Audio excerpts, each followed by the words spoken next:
Welcome to my channel learn to grow. नमस्ते दोस्तों। आज हम हिंदी व्याकरण की सबसे बड़ी गलती को हमेशा के लिए ठीक करने वाले हैं। वो है की और की का ಪ್ರಯೋಗ। ಇವತ್ತು ನಾವು ಈ ಮತ್ತು ಕೀಯನ್ನ ಯಾವ ರೀತಿಯಾಗಿ ಸರಿಯಾಗಿ ಬಳಸಬೇಕು ಅನ್ನೋದರ ಬಗ್ಗೆ ಈ ವಿಡಿಯೋದಲ್ಲಿ ನಾವು ತಿಳಿಯಲಿದ್ದೇವೆ।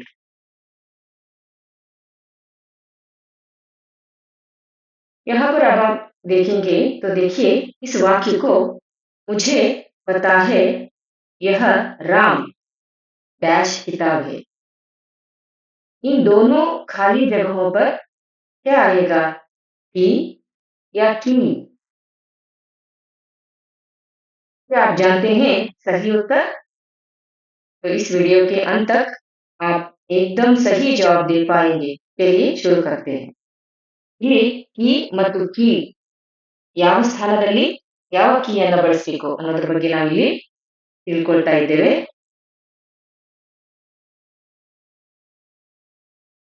सबसे पहले बात करते हैं इन दोनों की पहचान की।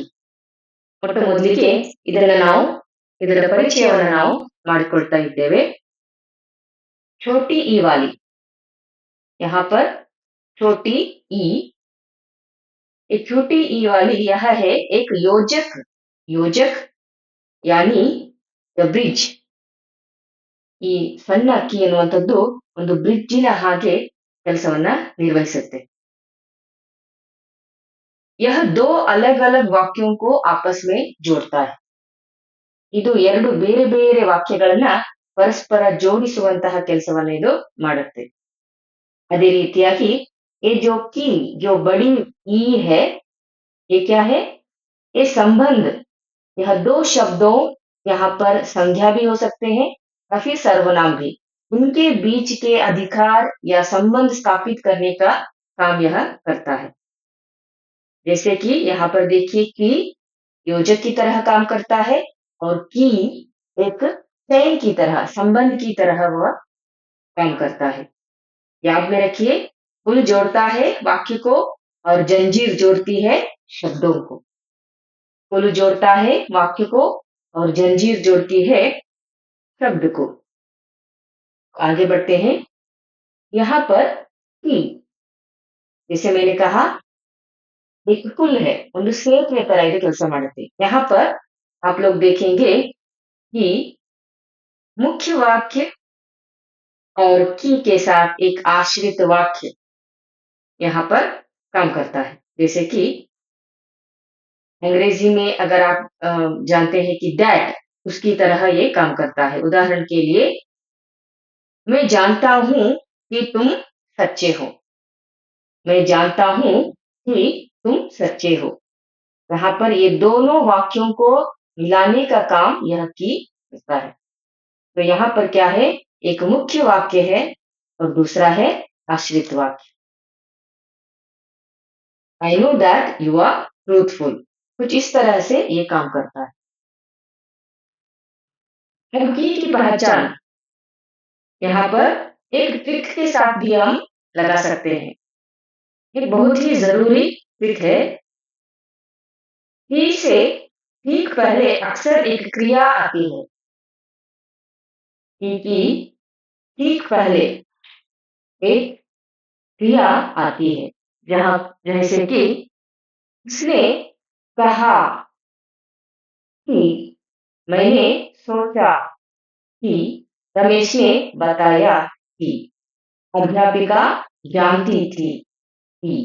यहाँ पर ये जो कहा, सोचा, बताया, जानती थी, ये सभी क्या है, ये सभी क्रिया है। तो यहाँ पर जब भी कोई कुछ कहता, सोचता या बताता है तो की यानी योजक का प्रयोग होता है। ಇಲ್ಲಿ ಯಾವುದೇ ಒಂದು ಕ್ರಿಯೆಗಳ ಮೊದಲಾಗಿ ಇದು ಏನಾಗುತ್ತೆ, ಇಲ್ಲಿ ಬಳಕೆ ಆಗುತ್ತೆ। ಅಂದ್ರೆ ಹೀಗಿಂತ ಮೊದಲು ಒಂದು ಕ್ರಿಯೆ ಇರುವುದನ್ನು ನಾವಿಲ್ಲಿ ಗಮನಿಸಬಹುದು। ಇದರ ಇನ್ನೊಂದು ರೂಪ ಇದೆ। ಈಗ एक दूसरा रूप भी है जिसे हम कहते हैं विकल्प, चॉइस, आಯ್ಕೆ ಅಂತ ಹೇಳ್ತೇವೆ। कभी कभी की का प्रयोग या के स्थान पर भी होता है। यह दो विकल्पों के बीच विभाजन करता है। ಅಂದ್ರೆ ಇದು ಅಥವಾ ಅದು ಅನ್ನುವಂತಹ ರೀತಿಯಲ್ಲಿ। तुम्हें सेब चाहिए या संतरा, ಸೇಬು ಮತ್ತು ಸಂತ ಎರಡರ ನಡುವೆ ನಿಮಗೆ ಯಾವುದು ಬೇಕು, ನಾವು ಆಪ್ಷನ್ ಅನ್ನು ಕೊಟ್ಟಾಗ, ಆಯ್ಕೆಯನ್ನು ಕೊಟ್ಟಾಗ ಅಂತಹ ಸಂದರ್ಭದಲ್ಲಿ ಕೂಡ ಏನಾಗುತ್ತೆ, ही ಅಲ್ಲಿ ಬಳಕೆ आಗುತ್ತೆ। यानी ही यहाँ पर विकल्प के रूप में भी इसका प्रयोग होता है। अगर अगर हम इसे अंग्रेजी में देखेंगे, do you want an apple और एन ऑरेंज, तो कुछ इस तरह से ये काम करता है।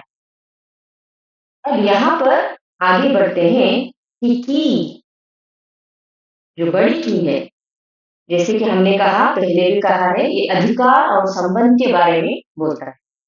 यहाँ पर संज्ञा और सर्वनाम और संज्ञा इन दोनों के बीच में ही का प्रयोग होता है।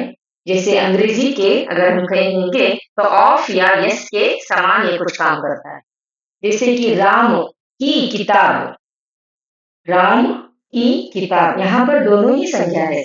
इन दोनों संज्ञा के बीच में एक ही का प्रयोग होता है। ये एक चेन की तरह यहाँ पर काम करता है। This is Ram's book, the book of Ram. Belongingness भी हम कह सकते हैं। ಇದು ಸಂಬಂಧವನ್ನ ಹೇಳುವಂತಹ ಒಂದು ಕಾರ್ಯವನ್ನು ಇಲ್ಲಿ ಮಾಡುತ್ತೆ।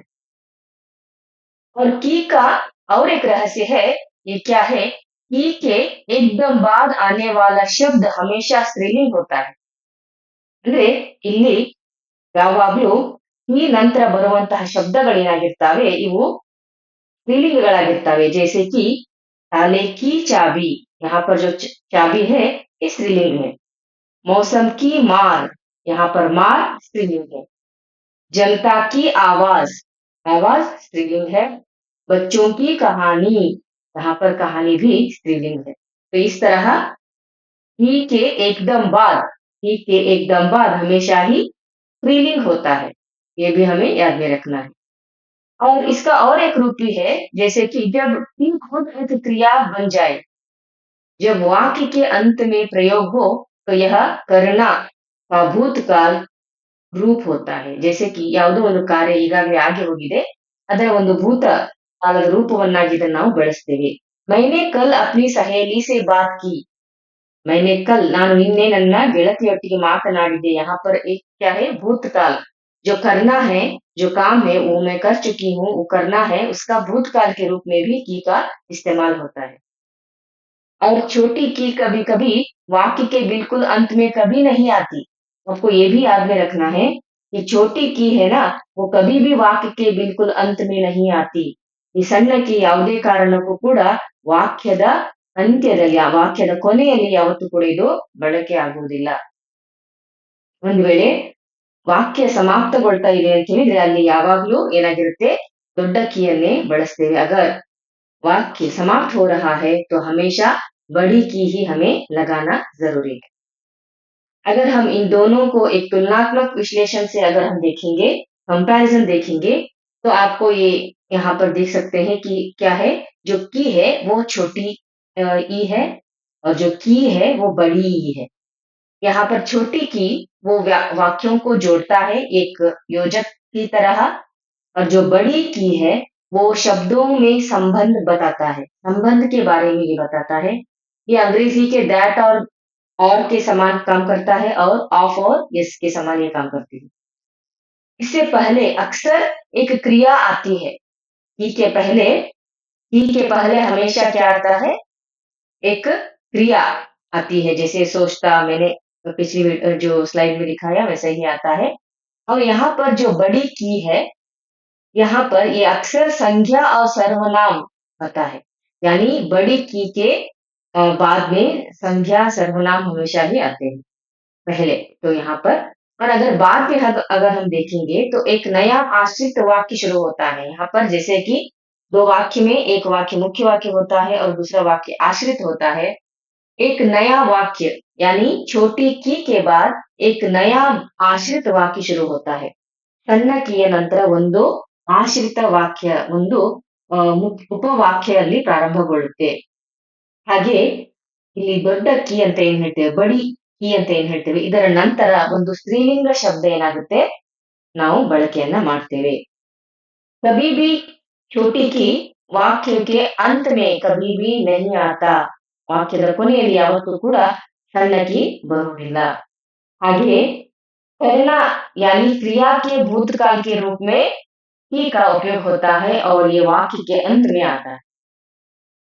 तो यहाँ पर हम देखेंगे आपको एक छोटी सी क्या है, एक टेस्ट है, देखेंगे कि आप लोग कितना जान चुके हैं। तो यहाँ पर देखिए, अगर अगर कोई एक वाक्य आपको दिया जाता है तो चुनाव करना पड़ता है कि या कि में। तो आपको हमेशा ये 3 सेकंड का टेस्ट आपको लेना है। कुछ प्रश्न आपसे पूछने हैं, ನಿಮ್ಗೆ ನೇಮೆ ಕೆಲವು ಪ್ರಶ್ನೆಗಳನ್ನು ಕೇಳಬೇಕಾಗುತ್ತೆ। क्या यह शब्द वाक्य के बिल्कुल अंत में है? ಅಂದರೆ ಈ ಕಿ ಅನ್ನುವಂಥದ್ದು ವಾಕ್ಯದ ಕೊನೆಯಲ್ಲಿ ಇದೆ ಅಂತಾದ್ರೆ ಅದನ್ನ ಯಾವಾಗ್ಲೂ ಏನಾಗಿರುತ್ತೆ ಅಲ್ಲಿ ಕೀಯನ್ನು ನಾವು ಬಳಸಬೇಕು। ಹಾ ಕभी हमेशा हमें की का इस्तेमाल करना चाहिए। क्या यह दो पूरे वाक्यों को जोड़ रहा है? ಅಂದ್ರೆ ಯಾವುದೇ ಎರಡು ವಾಕ್ಯಗಳನ್ನ ಇದು ಜೋಡಿಸ್ತಾ ಇದೆ ಅಂತ ಹೇಳಿದ್ರೆ ಅಲ್ಲಿ ಖಂಡಿತವಾಗಿಯೂ ಸಣ್ಣ ಕೀಯನ್ನ ನಾವೇನ್ ಮಾಡ್ತೀವಿ, जो योजक है उसका इस्तेमाल करते हैं। क्या इसके ठीक पहले कोई क्रिया जैसे कि कहा, सोचा, बताया ಯಾವುದಾದ್ರೂ ಕ್ರಿಯೆ ಇದೆ ಅಂತಾದ್ರೆ ಮೊದಲಿಗೆ ಬರುವಂತಿದ್ರೆ ಆವಾಗ ಅದರ ನಂತರ ಏನಾಗಿರುತ್ತೆ, ಒಂದು ಕ್ರಿಯೆಯ ನಂತರ ಸಣ್ಣ ಕೀಯನ್ನು ನಾವು ಬಳಕೆ ಮಾಡ್ತೀವಿ। क्या यह दो क्या यह दो शब्दों यानी नाउन्स के बीच में संबंध अधिकार के बारे में बता रहा है? तो यहाँ पर हमेशा ही हमें बड़े की का संबंध कारक के बारे में हमें यहाँ पर लगाना है। तो इस तरह से आज हमने इस वीडियो में की और की का इस्तेमाल कैसे करना है इसके बारे में आज हमने पढ़ा। तो आशा करती हूँ आपको इसके बाद की और की का प्रयोग करने में कोई भी तकलीफ नहीं होगी। ನಂತರ ನೀವು ಕೀ ಮತ್ತು ಕೀ ಎರಡನ್ನೂ ಅತ್ಯಂತ ಸರಳವಾಗಿ ನೀವು ಬಳಕೆ ಮಾಡಲಿಕ್ಕೆ ಸಾಧ್ಯ ಇದೆ ಅಂತ ಹೇಳಿ ನಾನು ಭಾವಿಸ್ತಾ, धन्यवाद आप सभी के लिए।